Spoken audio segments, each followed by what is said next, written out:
I'm one of those ones who's been enjoying the find the hidden object point-and-click adventure games that have been making their way over from PC to console, and there's a new one now out on PS4 called Nightmares from the Deep 2, The Sirens Call. But is this game like the catch of the week, or is it more like fishing and pulling out a boot?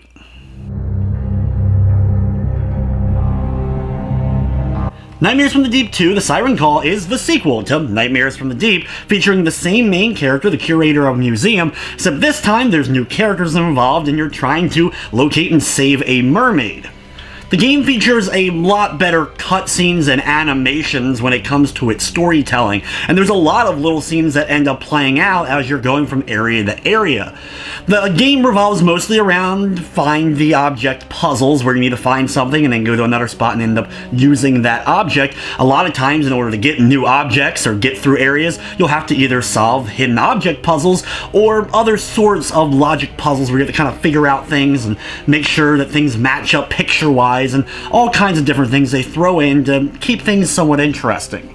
There's a little bit more involved with the hidden object pictures this time around. Sometimes you'll have like silhouettes of items and you'll have to interact with multiple of them in the same picture. For example, finding a key and then using it on a chest, and that chest will get you an item that then interacts with a fridge, and that allows you to open it up to get another item.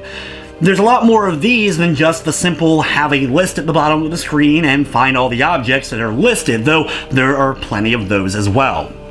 If you're someone who doesn't really do all that well at the hidden object parts, you can always use the Mahjong puzzles instead. At any point during a hidden object, you can hit the button in order to go to the Mahjong version here, and if you're familiar with the tile matching Mahjong, these are actually pretty enjoyable as well. The game is about the same length as a lot of the other hidden object style of games, and the story that's told here is decently done, though not my favorite of this kind of game we've seen on the PS4. The other style of puzzles, for the most part, were enjoyable. I really enjoyed the one where you had to match the different wires in order to form the picture of a hermit crab, as well as just plenty of the other ones where you have to kind of like hit a Simon Says-like things of numbers or match the symbols, but some of the symbols won't match with anything, and those are the ones you have to end up leaving. If you're someone who likes the simplistic style of puzzles, you're probably going to enjoy them like I did. From the technical side of things, the game ran smoothly. I didn't run into major glitching, crashing, or slowdown of any sort. I also dig some of the music throughout, though I don't think it was my favorite of the soundtracks from these kind of games.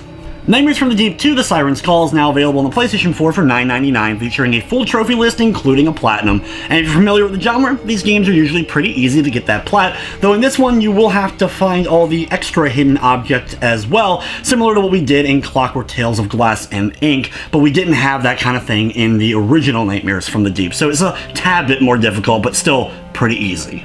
Overall, like always with these games, if you find them enjoyable, you're probably going to find this one enjoyable like I did, but it doesn't do anything to really reinvent the wheel, that is for sure. With everything said, I'm going to be giving Nightmares from the Deep 2, The Sirens Call, a 6 out of 10. But anyway guys, that's going to wrap up this review. I'd like to thank you for watching, and of course I hope you enjoyed.